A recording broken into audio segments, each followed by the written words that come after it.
Hey, I got another one done. And I am speaking more specifically to you Gen Xers out there. I'm the establishment, of course, 1965. And this particular Addict series presentation is a race against time, where this young lady, she purchases a home, has it renovated, but there are boxes up in the attic that belong to the previous owners. And when she starts going through those boxes, she starts picking up clues to who these people are and what happened to them back in 1978. Now, this particular story is supposed to be in 2023, but once again, as always, she goes back in time in 1978. And I hope you all enjoyed this. Don't forget to like, subscribe, share, tell your friends about it, because we are in a deficit when it comes to really good stories and entertainment nowadays. Because a lot of times, what do you see? Sex, violence, and sex, and violence, and sex. And then with all the Epstein stuff going on out there, everybody's inundated with just this drama and this injustice. Because why hasn't anybody been indicted? Okay, so this takes your mind away from some stuff. This is an audiobook. Therefore, even though you have video slide images or whatever, you hear the audio. Okay, I'm going to get back to my music, but in the meantime, in between time, go ahead and like and subscribe. Again, my name is Randa Wise, and as always, I am here to entertain you. Okay, bye-bye, and enjoy.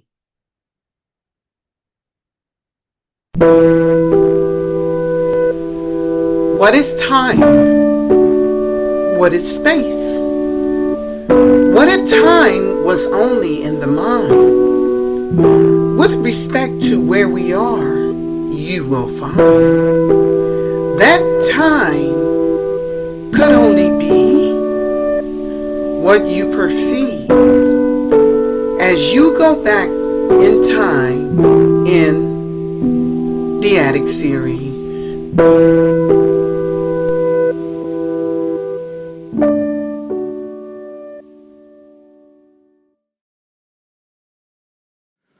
Welcome to the Addict series, starting with story number 1, Race Against Time, chapter 1, June 2023. Where do you need me to put this, ma'am? One of the movers asked. He and the other mover were carrying a heavy oak coffee table that Riella cherished. It had been passed down to her from her grandmother. Oh, that goes in the family room in the back, Riella directed. She had bought the house from the son of a couple who had lived there nearly 40 years ago. She had heard rumors that the owners had been murdered. Even when she asked Sean, the son who sold her the house, he was evasive. He told her it was too painful to talk about. And she respected that. If there was talk about her parents being murdered, she would not feel comfortable talking to strangers about it either. However, she loved that house. It was a 3-level plus a basement, and it was in a part of town that wasn't far from downtown. Her job was in Midtown, where she was Director of Community Affairs, a government program she'd helped create and was passed in the Senate legislature. Riella was 33 years old. This was her first home, and she was proud of the accomplishments she had made. She'd gotten her master's, had a social science degree, and her goal was to create better neighborhoods for low-income and minority people. As it stood, she'd gotten a few grants for community centers, parks, and small libraries for some neighborhoods, but her work was not done. She had yet a ways to go. She ordered pizza and soda for the movers, and once they were done, they ate, thanked her, and finally left.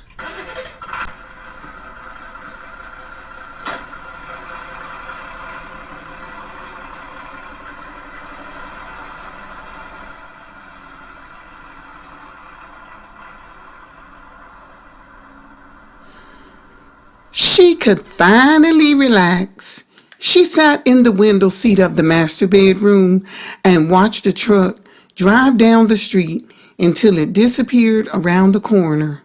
Pete, her black German shepherd, joined her. She rubbed his head. "Hey, boy. Hey, Petey Pete. Hey, boy. Hey, boy." He licked her hand. "You glad them guys are gone too?" "Me too, Petey Pete." She had to place him in his large kennel while the movers were there because he was known to attack anyone whom he considered a threat. He would come in handy since she lived in the inner city now. "You happy, boy? You happy to be out? You want something to eat? He answered her with a short bark. He only barked to warn her of impending danger or as an alert. "But you know what, Petey Pete? It's time for Mama to take a shower, boy. You gonna watch the house while I shower?" He wagged his tail, his ears going flat as she rubbed the top of his head.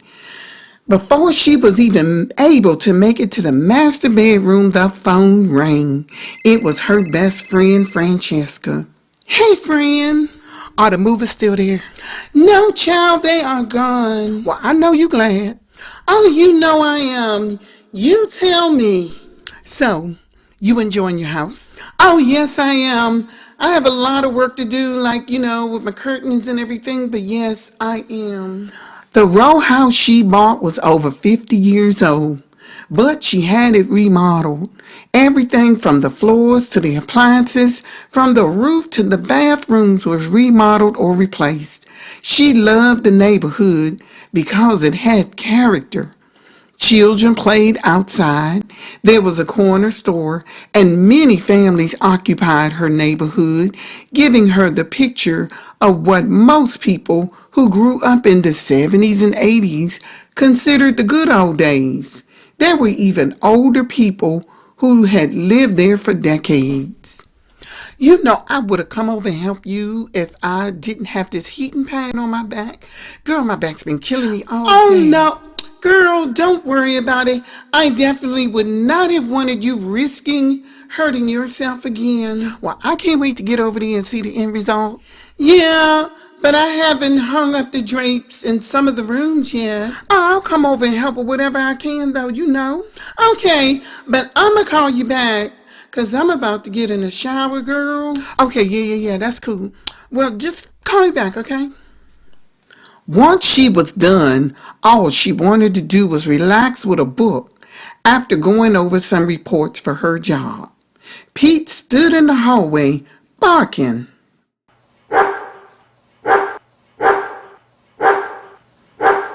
Riella exited the master bedroom. "Hey, boy, what are you barking at? What are you barking at?" She looked over the railing, wondering if someone had entered the house. She had an alarm system, and she armed it once the guys left. He followed her downstairs, where she checked all the doors and windows. She didn't open any of the windows because she had air conditioning on. She headed to the dining room once she was assured nothing was wrong and removed a bottle of wine from the rack. She poured herself a glass of wine and turned on some music. Soft jazz floated throughout the entire house. She'd had speakers installed, and she used a feature that enabled her to choose each floor. Most people her age were not into jazz. She was born in 1990, during the time when R&B had changed and hip-hop dominated the music industry. But she rather liked the music of her parents' younger days. In fact, she realized it was time to call her mother to make sure everything was okay. "Is everything okay, girl?" "Yeah, Mom, I'm all set." "I made some lasagna. I can bring some over tomorrow if you want. If I want? Oh, Mom, you must be kidding. You know I want. Okay, I know you're tired, kid. I'll let you fall back. We will talk tomorrow. She hung up, placed the phone on the nightstand next to the bed. Pete relaxed in his bed in her room. The next thing Riella knew, she was sleeping.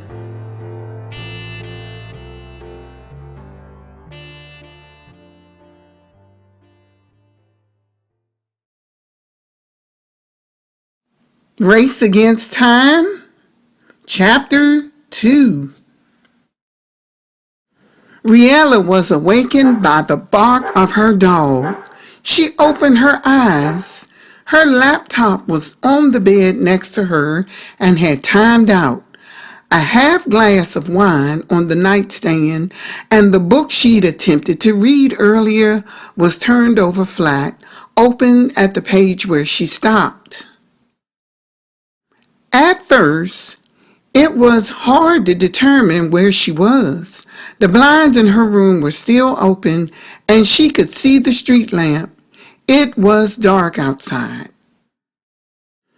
Pete continued to bark, and when she headed into the hallway, she realized he was barking at the door that led to the attic. She grabbed his collar, guiding him away from the door. What are you barking at, Pete? What are you barking at? She opened the door leading to the upper level and turned on the light switch. Pete galloped up in front of her to the attic. Once she reached a huge room, she looked around. There were boxes in the room, an old rocking chair, a record player, and a folding table leaning against the wall. The room had two dormer windows that faced the front of the house. Pete walked around the room. There was no one in the attic, and she wondered why her dog would be so adamant about going up there. Maybe some huge spider had caught his attention. He had never barked at bugs before. She shrugged, started back downstairs, but realized he wasn't following her. She turned around just before reaching the last step and said, "Come on, boy. Everything's cool. Come on." He stood there watching her, not moving, although she coaxed him. He finally made his way down. She closed the door and headed back to her room. This time, she closed the bedroom door, and they finally fell asleep.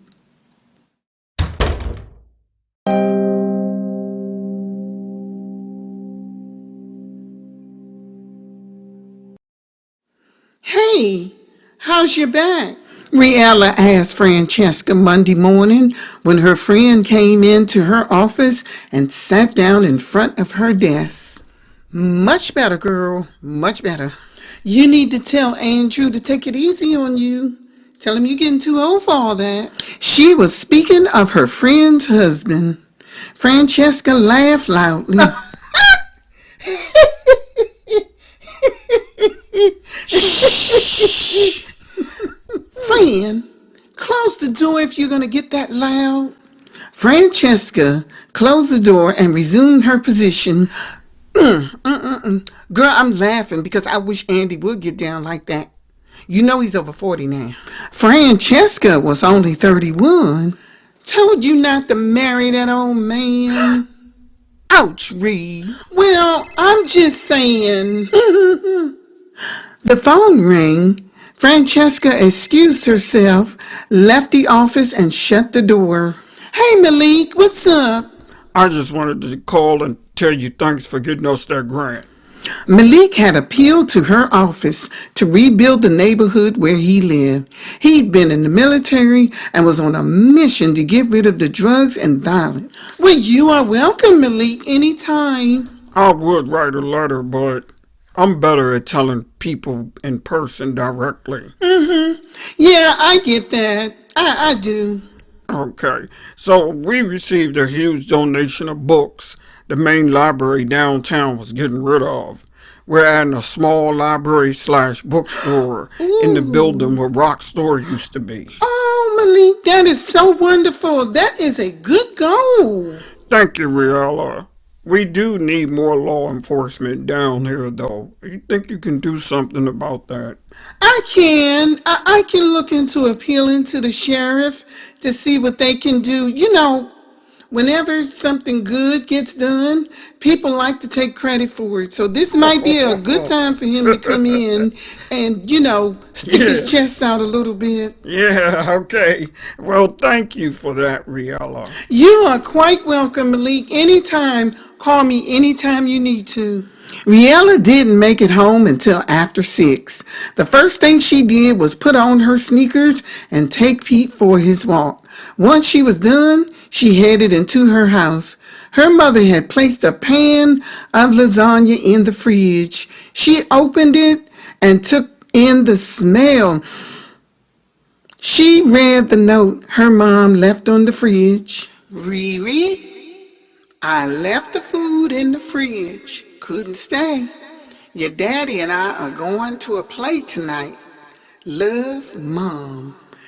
She placed the note back on the fridge and placed a magnet on it. She heated up a slice of lasagna and sat in the living room and ate it. She looked over some reports on her laptop from work and made note which neighborhoods might need assistance based on the statistics she viewed.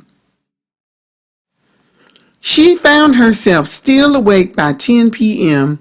She headed upstairs with Pete, got a shower, and got under the covers.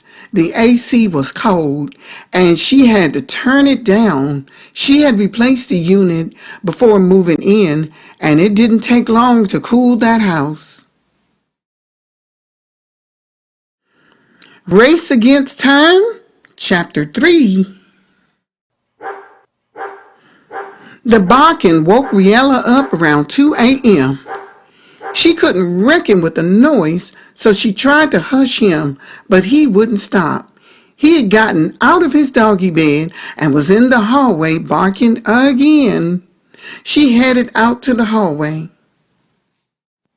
She could not see why he wouldn't stop barking until she opened the attic door. Maybe he liked it up there. She remembered when she first looked at the house how he seemed to like that attic. Maybe she would allow him to sleep up there. He galloped up the stairs as soon as she opened the door. She turned on the light and went up behind him. By the time she reached the top of the stairs, he had made himself comfortable near a box. Curiosity made her go over and examine what was inside that box. Maybe some kind of squirrel or animal had made its way to the attic. She opened the box. There were photos, books, and other things in the box. She removed a book that looked like a ledger. She opened it. The first thing that caught her attention was the entry dates that were all in 1978. That intrigued her, and she realized it was a bookkeeping tool someone used in business. Seems there was bookkeeping for credit the business owner was giving out. She looked at the names in the book. She turned the page, viewing more entries. She wondered whose book this was. She'd have the entire house remodeled except the attic. She dug deeper into the box and found photos of a man and a woman. Some of them were together and others were of them separately. They were dressed as if they lived in the 1950s and 1960s, and some of them looked like the 1970s when they appeared a little older. She looked through the photos and found some of the woman holding a newborn baby. She turned the picture over. The writing said, Sean, 1 week old, February 8th, 1973. Sean was the man who sold her the house. The more she looked at the photos and other things that box contained, the more her curiosity grew. She saw photos of Sean growing up during the 1970s, and she wondered why she didn't find any photos of him beyond that time frame. Most of this was before her time, and she was always intrigued by older things. At the bottom of the box was a very cryptic note that made her take notice as it read, Meet me at the corner of 51st and Adams at midnight. You will regret it if you don't. The note was written on a piece of brown paper bag and looked as if it was written in red crayon. It seemed the writing of a man because of how midnight was spelled Midnite. Most women paid attention to how they spelled words. Other than that, the note sounded like a threat, and she would bet that only a man would want to meet someone at midnight to have some kind of showdown. Those few words spoke volumes. Having studied literature, she could make out a lot about this note. She looked over at Pete. He seemed content, lying near her on his belly, his eyes shut and opened again, and she rubbed his back.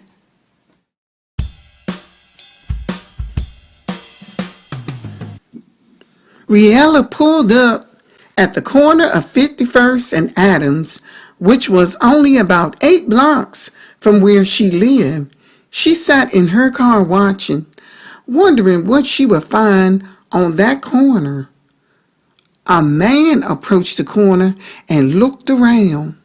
He looked up and down the street as if he was looking for someone. She could not help but to notice how the man was dressed. He wore a pair of slacks and dress shoes, a dark-colored derby, and a polyester shirt with a wide collar. This was definitely a 70s style, and she realized something was different. She looked across the street.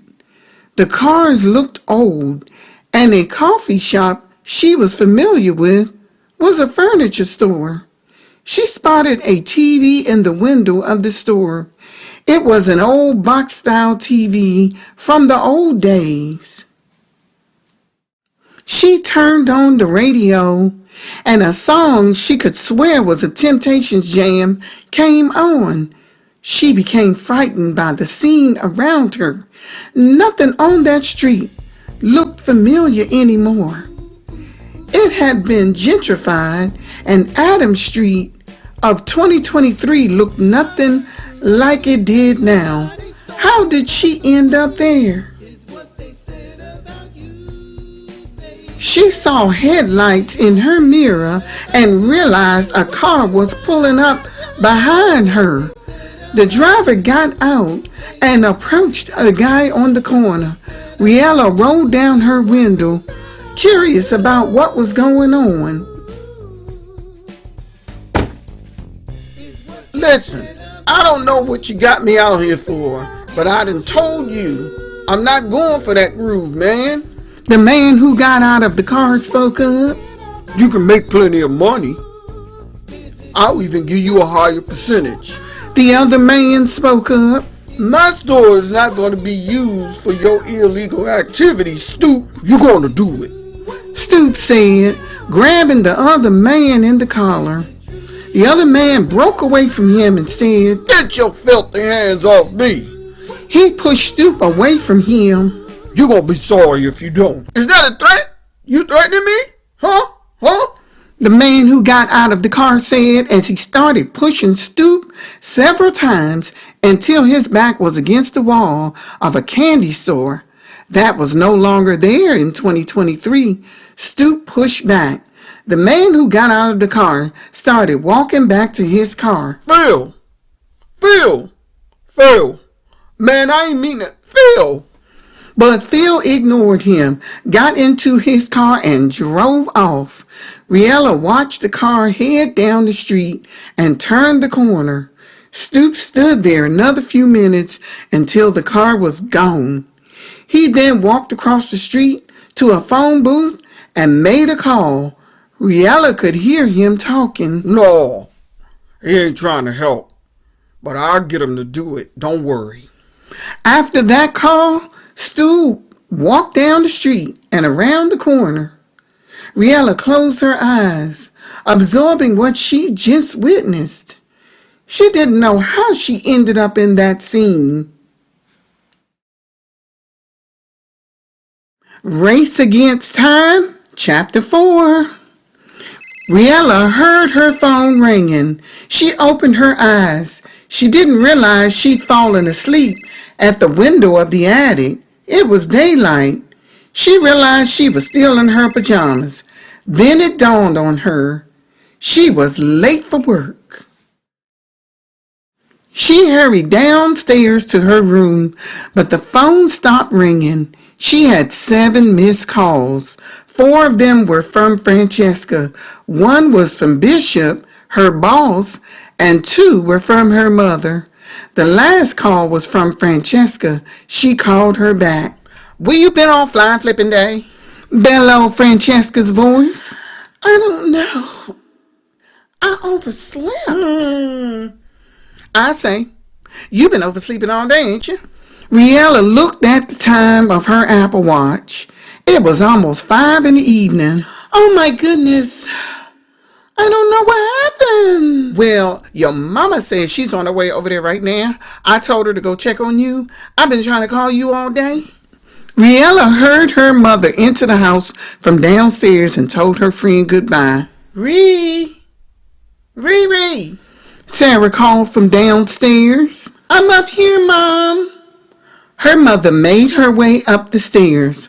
For a woman of 58 years, she held her youth exceptionally well. Most would think she was in her early 40s. "Where you been, girl?" "I must have not been feeling well, but I've been sleeping all day, apparently." "Probably all that moving and stuff. You probably just needed to rest.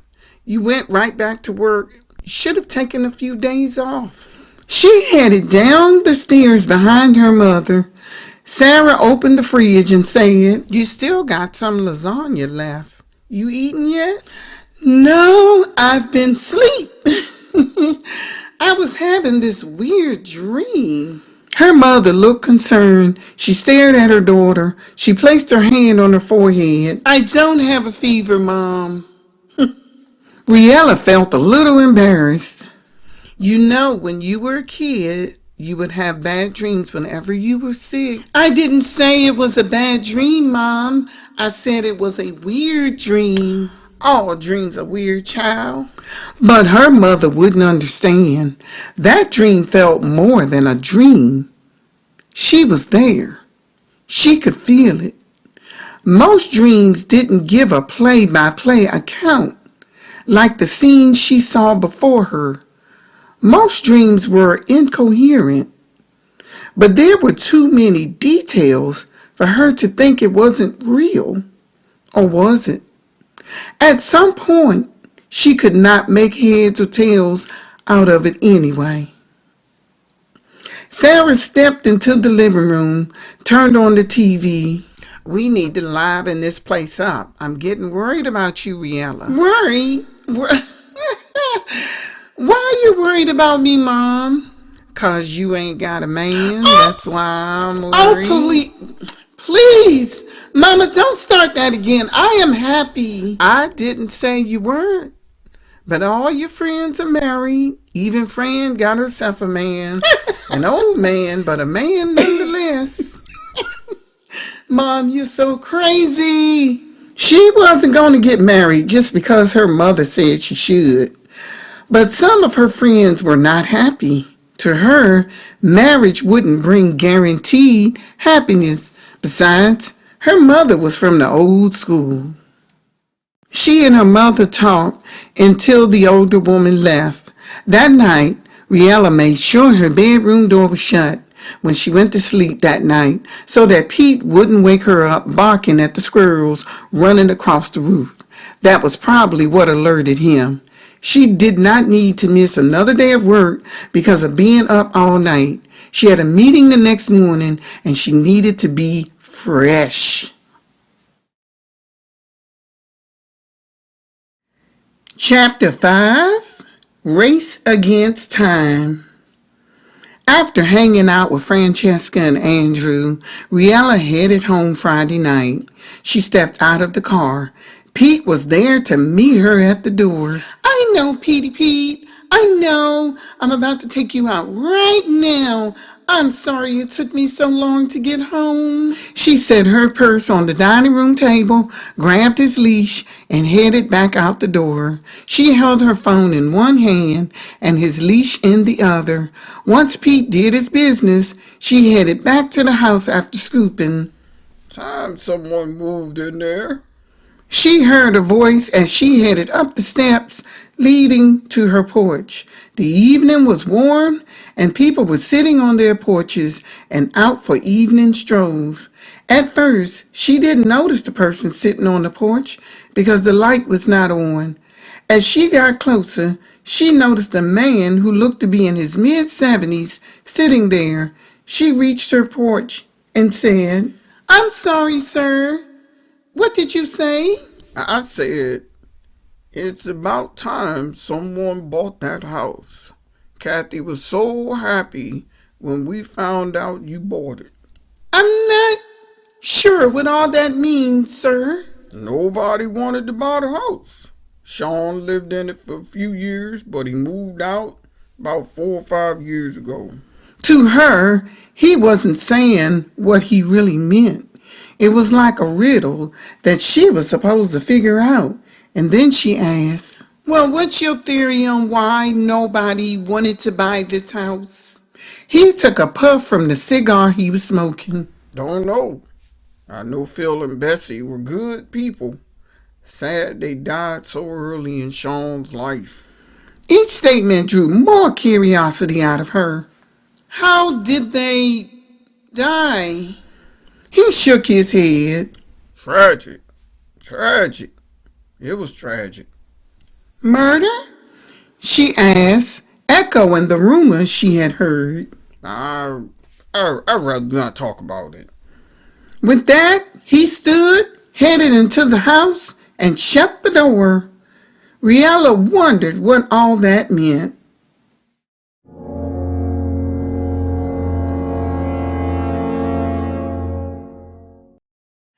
As soon as she entered the house, Pete headed up the stairs and stood at the entrance of the attic, waiting for her.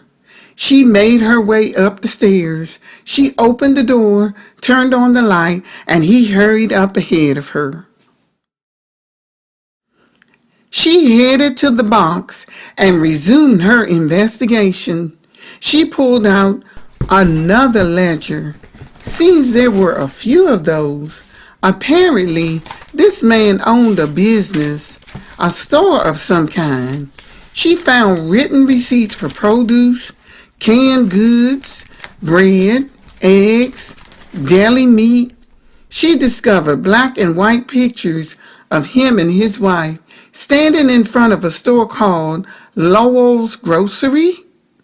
She turned the picture over and the inscription read, "Me and Bessie, grand opening, April 1969. The couple smiled brightly. The woman was wearing a dress with dress shoes and the man wore a hat, slacks, and a dress shirt. That photo was taken 54 years ago. She spotted an envelope with Bessie's name written on it. She opened it and read the note. Bessie, don't you give Stoop no more credit. He owes me $16. Until he pays, he gets no more credit. Love you, Phil.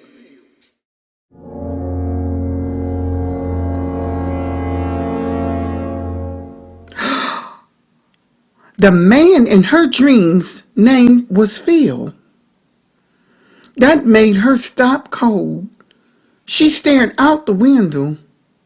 Night was beyond the window and the moon was bright. She looked at Pete and said, "The man in my dream was named Phil, Petey. His name was Phil." The dog wagged his tail, responding to her. "What do you think, Pete? Maybe I saw his name somewhere before I had that crazy dream, right?" He wagged his tail again, causing a thumping sound on the floor as he lay on his stomach. She dug deeper and found photos of them in various parts of the house. The house looked much different than it does now.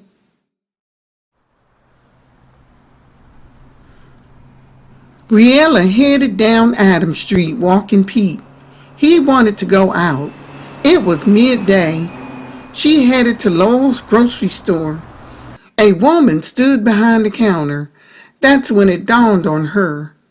That was the woman in the photo. She looked outside again.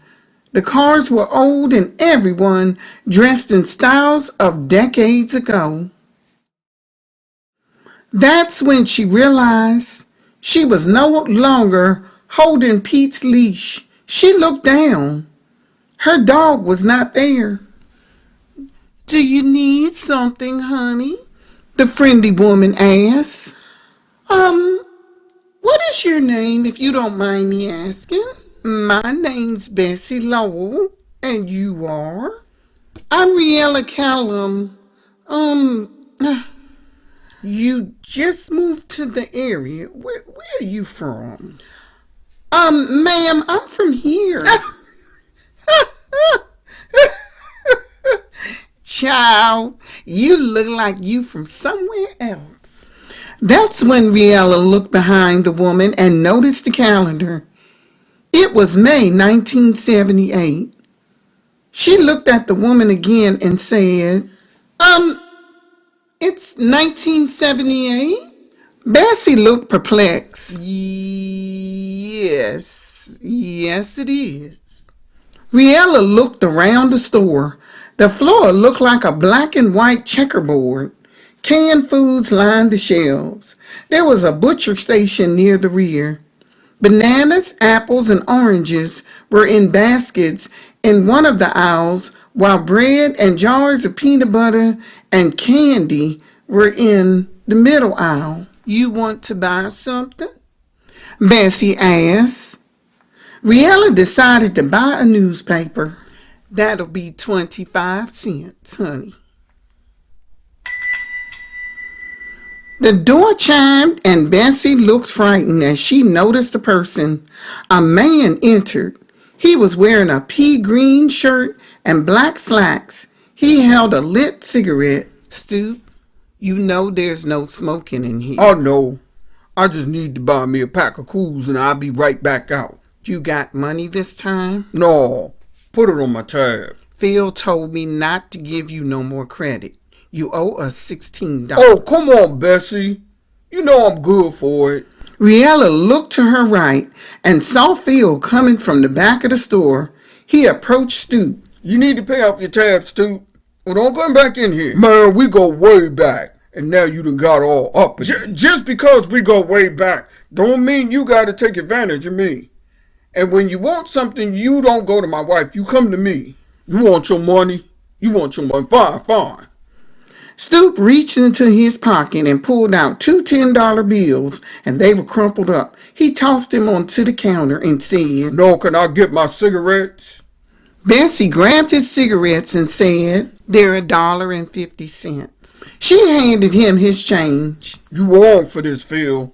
You wrong for this," Stoop said before leaving the store. Riella watched the entire scene. "I'm getting tired of him. Baby, you holler at me if that bum comes back in here, okay, Bessie?" "I will. 25 cents, baby." She turned her attention back to Riella and requested the 25 cents. Riella handed her a quarter and started out the door. Bessie said something that made her turn around. Baby, where did you get this quarter from? Riella didn't understand why she asked that. Is there something wrong?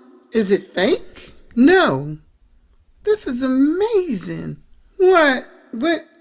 Ma'am, what do you mean? What's amazing? It has the year 2021 on it. Where did you get this? I don't know. I don't think I can remember that. Phil, come here, darling.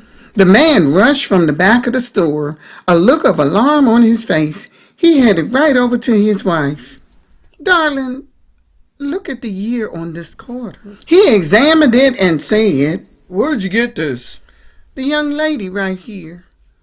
Phil looked up at Riella and said, Where'd you get this? This is rare. I don't know. Maybe the Bureau of Engraving made a mistake. Has to be a mistake. Once Riella was outside, she felt her heart racing. What was going on? Sweat poured down her face, and she almost felt faint. Then she felt herself hitting the ground. She tried to grab a hold of a lamppost, but it wasn't close enough. Then she was out.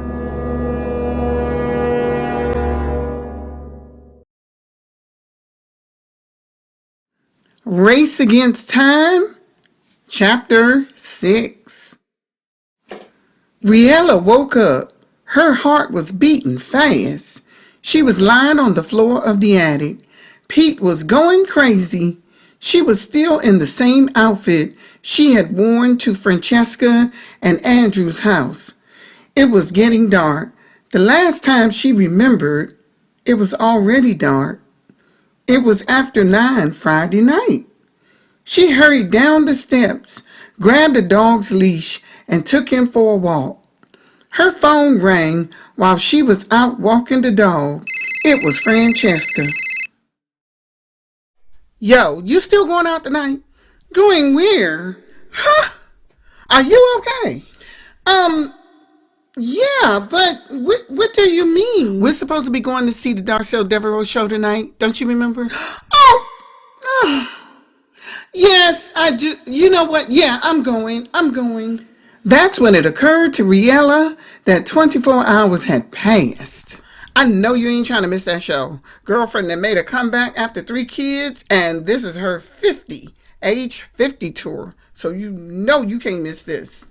Darcel Devereaux had been an artist ever since the 1980s, ever since she was 12 or 13. Now she was 50 and looking fabulous. Her mother had been a fan of Darcel and her sisters, who were all amazing vocalists. She loved old music and couldn't wait to hear Double D's greatest hits. She hurried home after Pete handled his business. She headed up the stairs and to the shower. Once she was done, she went into her ritual, lotion, makeup, and she was thankful her hair was in individual braids. She stepped into the hallway. Pete was sitting at the entrance of the attic. No, Petey, not tonight, baby. He kept wagging his tail, almost as if he was begging. Please, baby, you gonna let Mama go out? I promise you when I come back, we'll go upstairs, okay? He lay down, but didn't move from his spot. She couldn't tonight. Fran would kill her if she didn't make this show. Seems every time she went to the attic, she fell asleep and ended up in a bizarre dream. What perplexed her was the fact that an entire day would pass before she woke up.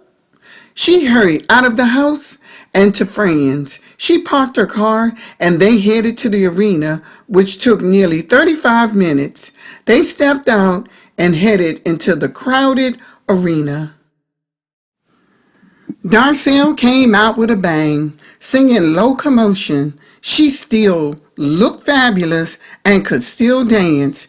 She had surpassed all of her sisters in the industry except Tessa and Nikki. There were 7 sisters and she was the youngest. She closed the show with the famous love anthem, Love Chooses. The arena applauded once she was done. She took a bow, thanked the audience, and the stage grew dim. Riella was thankful she did not miss that show.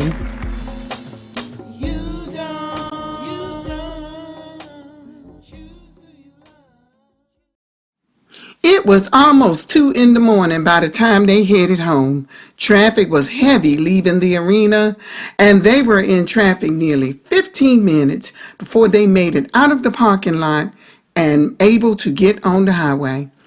Riella sat in the back seat of Andrew's Infiniti SUV while his brother sat up front with him. "Fran, do you believe in time travel?" Riella asked her. Those dreams had been so disturbing that she started wondering if they were only dreams. "Time travel? Girl, you are getting stranger by the day, you know that?" "No, I found some letters and pictures in a box in my attic, and every time I go up there to look through the boxes, I fall asleep and have dreams about the people I saw in the photos." "Well, that's not really strange. I dream about stuff that might affect me during the day a lot, depending on how much it affects me." "No, Fran, this is different. I didn't even know the man's name in one of the photos, and then I dreamed about him and another man he called by name. It wasn't until I woke up that I realized that was the man's name." Francesca stared at her as if she had lost her mind. "And then the details in my dream were so clear and sharp, as if I was actually there. And every time I wake up, a day has passed." The men were listening to her. Andrew's brother Amos spoke up and said, "Yo, there's a woman named Juanita Coles who wrote a book about time travel. She found out who murdered Sandra Maloney." He was speaking of a celebrity who was mysteriously murdered. "I vaguely remember that story. It was discovered that John Crafton did it, right?" John Crafton was a man in the music industry. Juanita had allegedly found diaries in the attic where Sandra kept diaries about things John had done that she planned to expose. Then she turned up dead. Years later, Juanita found those diaries. The details in those diaries pointed the finger clearly at John Crafton. "Yeah, she exposed him, all right." Amos said. "And he was behind her murder?" "Yeah." Then Juanita wrote that book stating that she had traveled back in time and collected clues leading to John Crafton. "So let me ask you something, Amos. Is John Crafton in prison now?" "Yeah, but he was released on a technicality." Now Riella was really curious. "So then, where is Juanita Coles?" "Where's she at? She in the loony house." Everyone except Riella burst out laughing as the smooth SUV purred up the highway. Riella didn't see anything funny about what he said. She believed traveling back in time might have been real.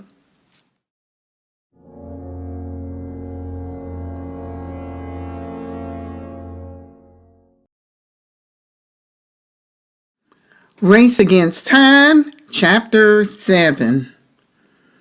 When Riella arrived home, Pete was near the front door waiting on her. She patted him on the head and they headed upstairs. She put him in her bedroom and closed the door. Pete made himself comfortable in his doggy bed. Soon, she was asleep. But she was waking up before 10 the next morning, and the first thing on her mind was Juanita Coles. She opened her laptop and Googled her name. The woman's face appeared and a book titled, "Is Time Travel Real?" She clicked on it and it took her to Amazon. She looked inside. Juanita explained her journey in time travel in the very first chapter. Riella decided to purchase the book on Kindle to read it. After she took Pete on his morning walk, she gave him some puppy chow and headed back upstairs. She put her pajamas back on and made herself comfortable in bed. Sunday was her rest day, and she would make the best of it. By the time she read chapter 3, she was fully convinced that Juanita was telling the truth. Some of the things Juanita explained in her book were the same events she had been experiencing. She looked up Juanita's information on Wikipedia.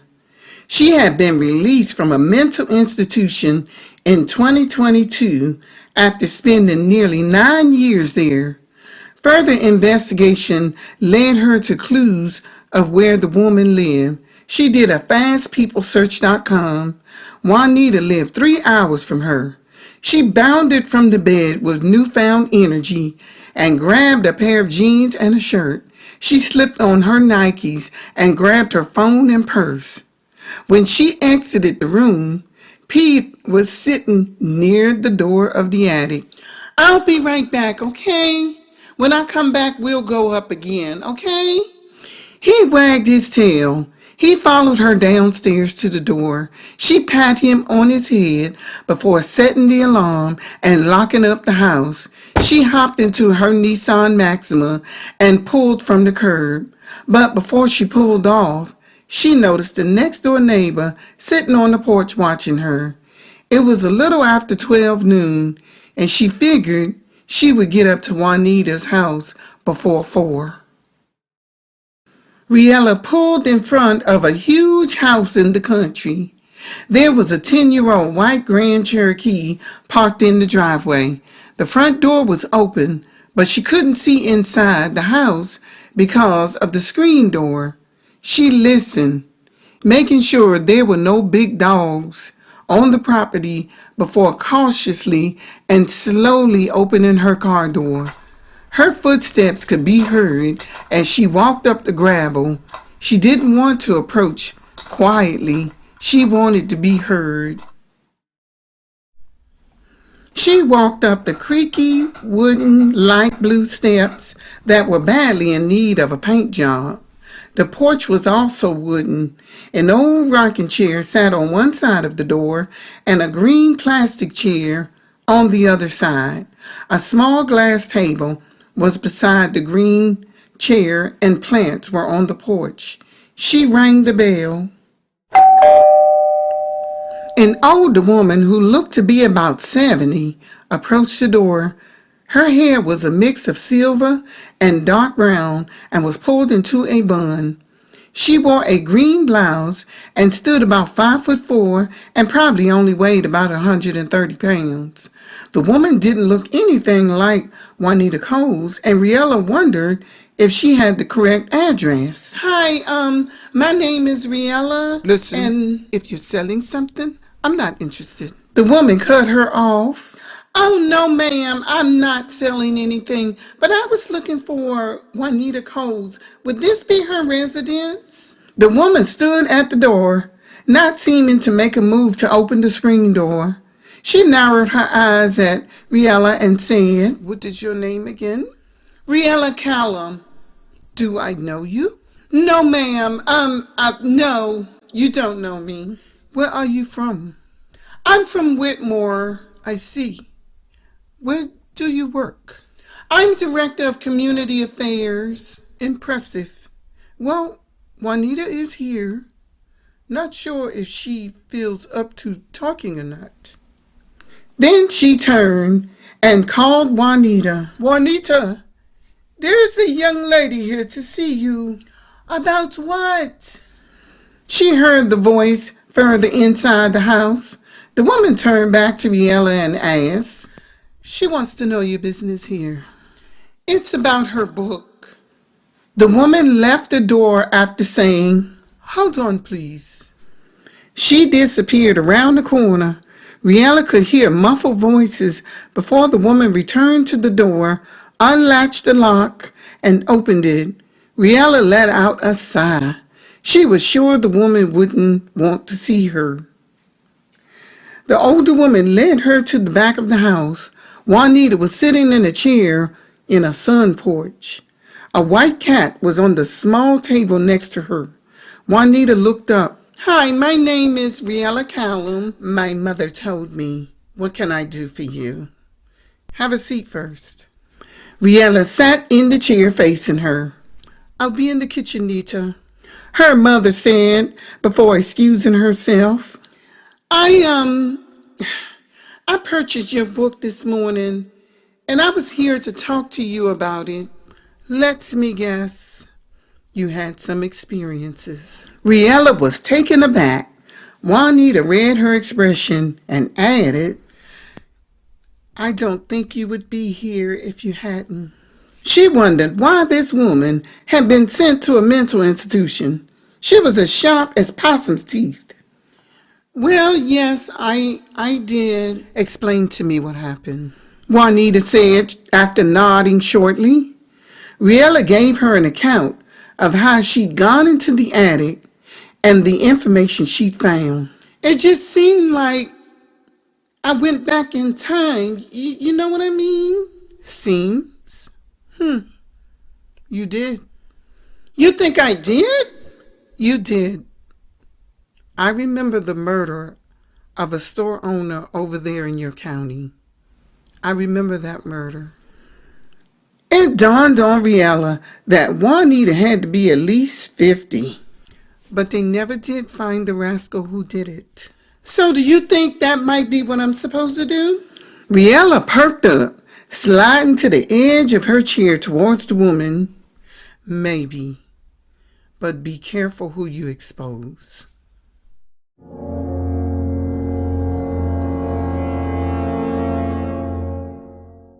"Why?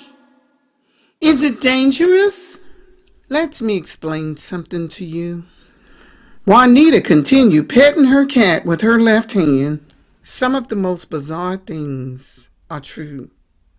People will label you crazy, but crazy people don't tell lies. Remember that." "Is that what?" The words caught in Riella's throat. She didn't want to say it. "You can say it. Everyone knows they committed me. I guess John Crafton ordered it from prison. He was powerful back then." "I'm so sorry that happened to you." "I'm fine now. I've been fine. Would you like some water or lemonade?" "Sure, I'll take some lemonade." Juanita's mother brought 2 glasses of lemonade. The conversation with Juanita was refreshing, to say the least. The woman told her about how she'd stumbled across the information. She even talked about other things. Juanita was a reporter back in the day. One thing Riella concluded by the time she left, Juanita was not crazy. The woman walked her to her car. By then, it was after 9 at night. "You drive safely, and remember, tread very carefully." "Yes, ma'am. I would definitely take that under advisement."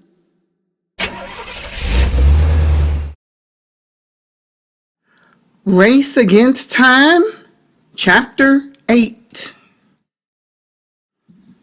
Riella could not wait to get home from work the next day. She opened her computer and began looking up information about the Lowell family. What she read blew her mind. There was an article about their tragic death. The article was dated July 15th, 1978. Police were called to the scene of a homicide last night shortly after someone heard 2 gunshots at Lowell's grocery store on Adams Street.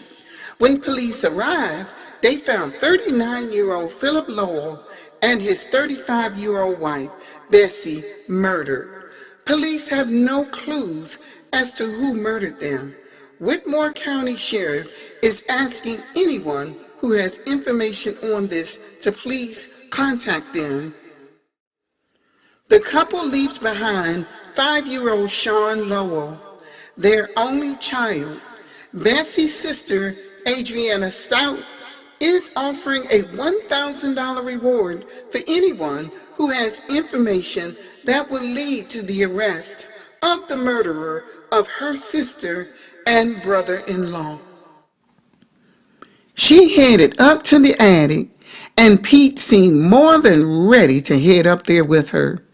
He seemed rather comfortable hanging out on the upper level. She looked into the box and found more photos. Most of them were photos of them at parties, and she recognized the living room because of the position of where the windows and the entrance were. She saw that guy stoop in one photo, looking at Phil while leaning over as if he was whispering to another guy.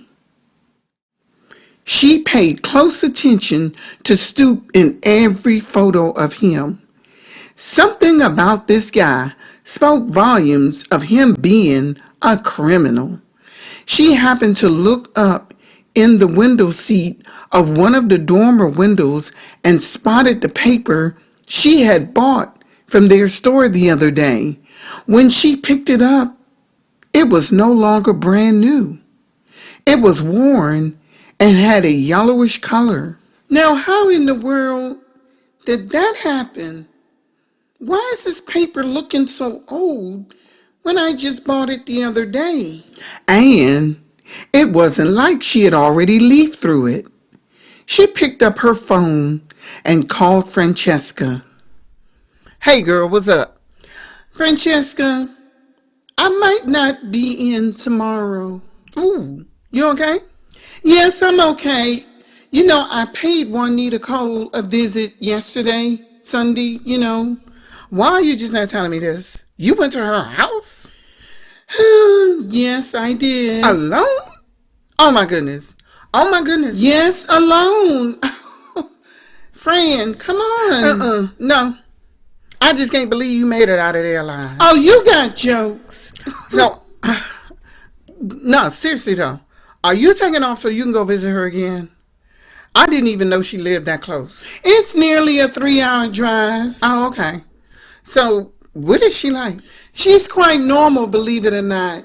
And we had a really great conversation. Oh, okay then. She hung up and continued looking through that box.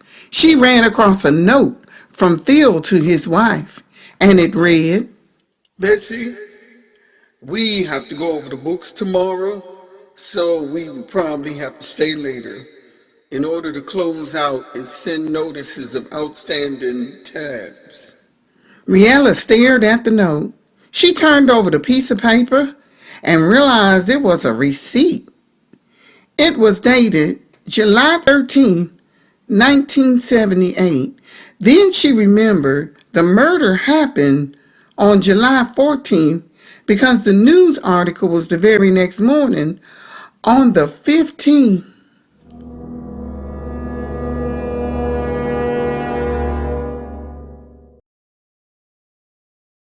Race Against Time, Chapter 9. Riella found herself driving down Adams Street towards 41st. It was after 10 and the rain was so heavy she could barely see in front of her. She looked down at the clock of her vehicle and realized she was not driving her Maxima. She was driving a Chevrolet Impala. That's when it hit her that she'd gone back in time. Then she remembered what time the police were called to the scene of the murder. She hurried down the street, but the rain was relentless. She turned her wipers to the fullest speed. She found herself slamming on brakes when a couple of people darted across the street in front of her car. The car slid until it finally stopped. Hey, stop driving so fast, idiot! One of the people said as they made their way across the street. Her heart wouldn't stop drumming violently. She sat there, trying to regain her composure. She could feel her pulse in her ears. She finally eased from the brake and began accelerating again. The rain continued, but she knew she had to get to Lowell's grocery in time to warn Mr. Lowell that he would be murdered that night. She could not find a place to park, so she parked in the next block and hopped out of the car. The rain soaked her as she ran towards the store. Mr. Lowell was about to lock the door when she arrived. Mr. Lowell, please. Young lady, we're closed. No. Come back tomorrow. Mr. Lowell, you have to listen to me, please. He seemed irritated with her. What do you want? What is it? Mr. Lowell, someone is going to kill you tonight.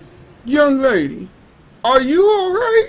Yes, I'm okay, but you really do have to listen to what I have to say to you right now. Who is that, Phil? Phil, who's there? She heard Bess's voice. The woman came into view where Riella could see her, and the woman continued. Oh, you're the girl with the special quarter. I know, but you guys have to listen to me. Ma'am, please, listen to me. Someone is going to come in here about 10 minutes to murder you. Please listen to me. Bessie looked perplexed. She looked at her husband. Young lady, how would you know that? Ma'am, I can't explain. I just know that it is going to happen. Ma'am, you're gonna have to leave. You're scaring my wife. Sir, please. But Phil shut the door, locking it. She banged on the door, but they ignored her. Riella began crying. She started making her way down the street. Her tears were relentless. She couldn't catch her breath. She started hyperventilating. She was halfway down the block, headed to her car, when she heard footsteps. She turned around, stooped, and another guy were headed down the block. They stopped at the store and forced their way in the store. The door popped open. She could see one of the guys holding a handgun. It seemed so unreal. She could not believe what she was watching. She heard someone yelling. Then she heard them. 2 shots. She dropped to her knees and cried. She managed to stand and head to a nearby phone booth. Operator, how may I help you? Get the police! I heard 2 gunshots at Lowell's grocery. Please hurry up! Okay, ma'am. We are sending the police. Do you need an ambulance? I think so. I think the people inside might be dead. Somebody needs to help them. I tried to tell them. I tried. Okay. Okay, ma'am. We're sending the police and an ambulance right now. Riella hung up, walked towards her car in the rain. She opened the door, got in, and sat there. She cried so long that she cried herself to sleep. Race Against Time, Chapter 10.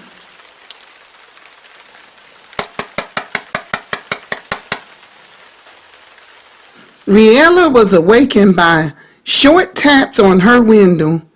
She opened her eyes and realized she'd been sleeping in her car. A person in a blue uniform was standing outside her car on the driver's side. She turned on the ignition in order to slide down her window. Ma'am, you're gonna need to move your car or you'll get a parking ticket. I'm being nice by letting you know first. Okay, thank you. I'm moving now. Her windshield still had raindrops on it, a sign that it had rained the night before. She pulled out of the parking space, still wondering why she woke up in her car. Each time she went back in time, she woke up in the attic. This time, it was in the car. She drove her Maxima down the street and parked in front of her house. She got out, knowing she would have to walk Pete. Knew he was waiting for her. She stuck her key in the lock, but it would not turn. She tried again, but the key would not turn. What? Now I know something has got to be wrong. She turned around, looked up the street. Everything looked normal. Everything was 2023. She felt exhausted, the way she always felt whenever she went back in time. She heard someone unlocking the door from the inside. She slowly turned back to the door, almost afraid to find out what was going on. An older man in his 80s stood there. He was tall, wiry, and his hair was completely white. It was Phil Lowell. As a much older man, her mouth dropped open as she stared at him. You forgot your key again, huh? You are... She couldn't speak. The words hung in her throat. He laughed and stepped back, allowing her into the house. You young. You ain't supposed to be forgetting stuff. Keep thinking that key to your old apartment is the right one. Bessie told me you left your keys on the dining room table this morning when you went to work. Get in here, girl. She stepped into the house. It was modern, but not the way she remodeled it. She did not have crown molding in the living room, and her furniture had been beige, not mauve. You okay, Riella? Phil asked. Yes, sir, but, Oh, I already walked Petey. That's how I get my exercise in, girl. You know that. She headed to the dining room. Bessie was setting the food on the table. She looked up and said, "Hey, Ree, I know you have to be hungry. Sean is on his way over." "You mean Sean, your son?" Bessie looked at her perplexed. "Yeah? Are you okay? You need some rest?" "Yes, ma'am. I'm okay. I'm fine." Riella took a seat at the dining room table. Pete parked himself right next to her. She heard the door open and Sean came down the hallway. Hey, Ree. Good to see you home so early. Ma told me she was cooking, 'cause she said your cooking just ain't cutting it. "Sean," Bessie chided. Sean laughed. After Phil blessed the food, everyone ate. So how was your day at work today, kid? It was good. It was good. But Riella did not remember going to work. You're retired, right, Sean? Thought we talked about this, Riella. I took over the store when Mom and Dad stopped. This has been over 10 years now. Are you okay? He reached over, placed his hand over her forehead. "Yes, I'm fine, Sean. I'm fine." "Sean, leave that child alone now." Oh, Mom, you know I'm just kidding with her. You know I'm always going to be grateful for her saving y'all's life that night. Anybody who saved my parents' life is always going to be like a little sister to me. And since I never had any siblings, now I got somebody to pick on, you little knucklehead. That's when it occurred to Riella. Will y'all please excuse me?" she said, pushing back from the table. Where are you going, girl? You don't want none of this good food? Phil asked. No, I just forgot something upstairs." She hurried up to her room. What surprised her was the fact that she automatically went up to the attic. And that was her room. The whole attic was carpeted, and none of the boxes were in her room. Her bed, dresser, chest of drawers, and vanity all looked familiar. She opened her laptop and searched for the incident on July 15, 1978, but it was not there. She knew she'd read that article about them being murdered. She looked up their name in 1978, and that's when she found an article on them. The article read, "Local grocer shot and killed intruder in self-defense." 39-year-old grocer Philip Lowell shot and killed an intruder who forced entry into his store. One of the intruders, 34-year-old Stuart Miles, known as Stoop, broke into the store with the intent to kill Mr. Lowell when the owner of the store opened fire to protect himself and his wife, Bessie Lowell. The other intruder, Calvin Wright, was also shot but survived his injury and was admitted to the county hospital. Mr. Lowell told police that he was warned by a customer, Riella Callum, that two men were on their way with the intent to kill him. Mr. and Mrs. Lowell stated they will always be grateful to the young woman for saving their lives. Riella slowly stood and walked towards the window and looked out. She looked down at the tree-lined street, the parked cars. She could not believe it. Sometimes it feels like a race, but time moves at its own pace. And if you discover that time has you misplaced, you may have entered the Attic series.